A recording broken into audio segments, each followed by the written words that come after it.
Good afternoon, YouTube. I'll make this video very brief. A church apology, the Vatican's apology, basically an apology demanded from the Pope by Justin Trudeau after the discovery of the remains of 215 children at an Indigenous boarding school, church run. As usual, there's a lot of virtue signaling in here. Again, as a Catholic, I am deeply disappointed by the position that the church has taken. He's not Catholic.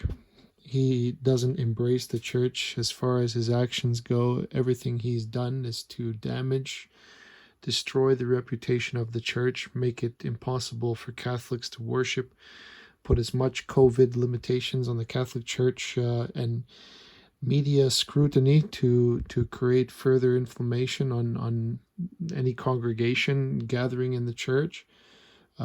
There has been across Canada many priests arrested for just trying to worship, and as I understand it, the Constitution prevents such things. Even a law that's written in, there are certain safeguards that protect the freedom of religious worship, and it is forbidden for a priest to be interrupted in the performance of his duties under the sacred law in the Constitution. So this is another one of those examples in which Trudeau is basically trying to use a situation that is already it's over, it's done. What's done is done, and to dig up the past and then look for more trouble. That's their aim is not actually to create any better solution, because they can't unmake the past. What they're doing is they select this story, overinflate it, blow it out of proportion so that they can further divide and destroy the church in our time. One of the things that nobody talks about anymore, the church of Jesus Christ, the church, the Catholic Church, the Christian Church, has shown us that to follow the example of Christ is a much higher calling than any other calling that you can have. That doesn't mean that I'm asking you to be a priest, but it does mean that you should become the best version of yourselves and strive to do that. The Catholic Church has made many mistakes in the past, but human beings are not perfect. Human beings should not be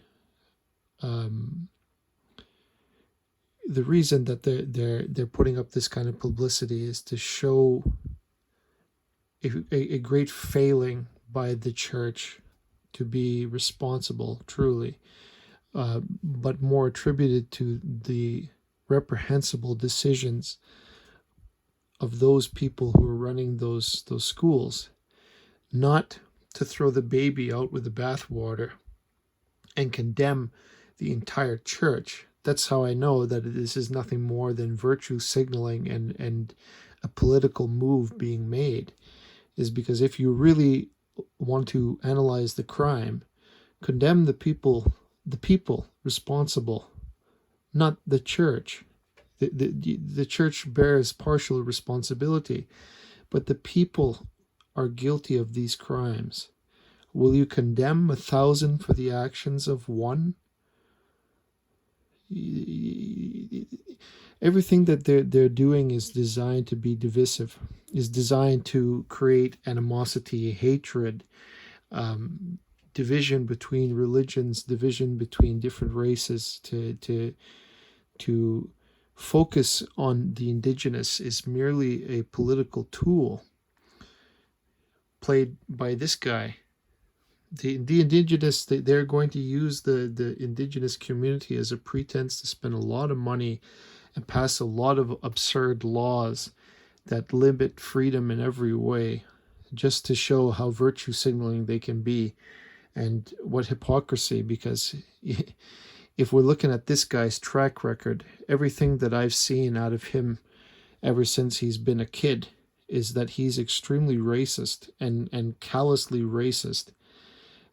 He's not for women. He's not for Indigenous rights. Otherwise, he would never have fired Jody Wilson-Raybould and dismissed her. So this guy doesn't really stand for anything. He's an empty box.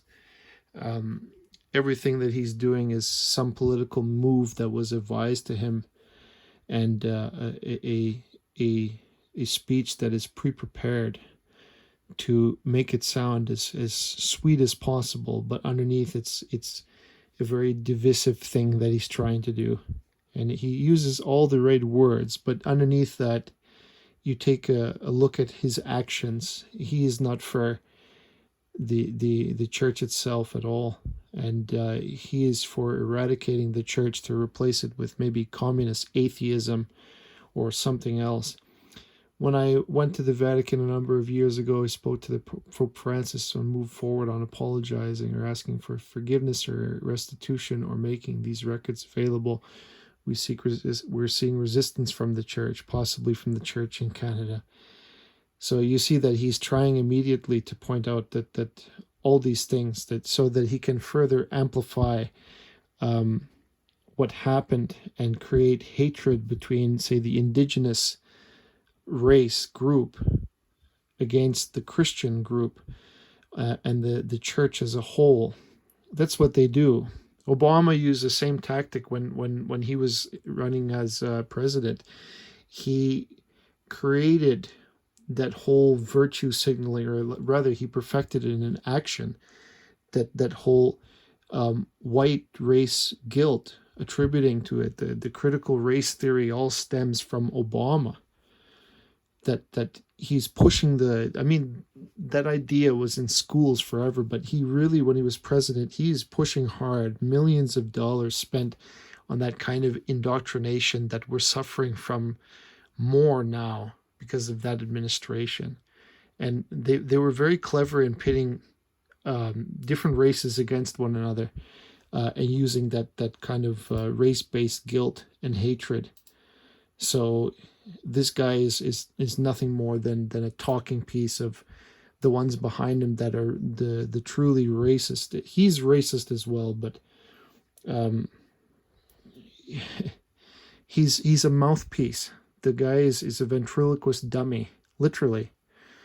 So do I think that the 250 children who are put in this buried here and it's horrendous. I feel tremendously angry about something like this, the 215 little kids. Yeah, but the ones that you want to bring to justice are dead.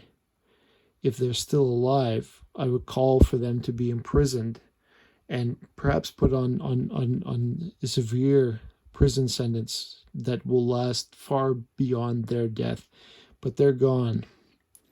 There's no point in digging up and making a huge political move about this, apart from what power can they gain out of it and how they want to humiliate the Catholic Church and disconnect people from the church as much as possible. At least in action, that's exactly what this guy does in every way. Why would priests be arrested just for praying and for helping the homeless and for refusing to shut down their churches because they believe that the religious freedom is still their right? It is. COVID or any other pretense that you want to use is no excuse.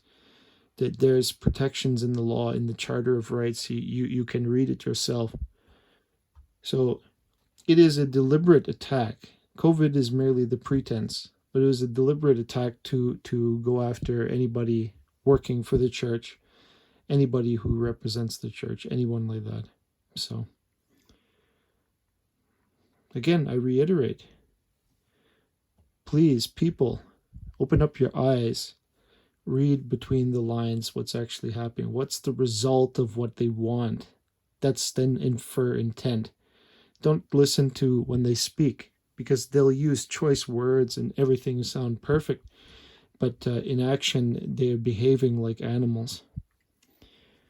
They're behaving like they want people to behave like animals, live for the most superficial reasons, and never try to look deeper than this superficial guy, this guy.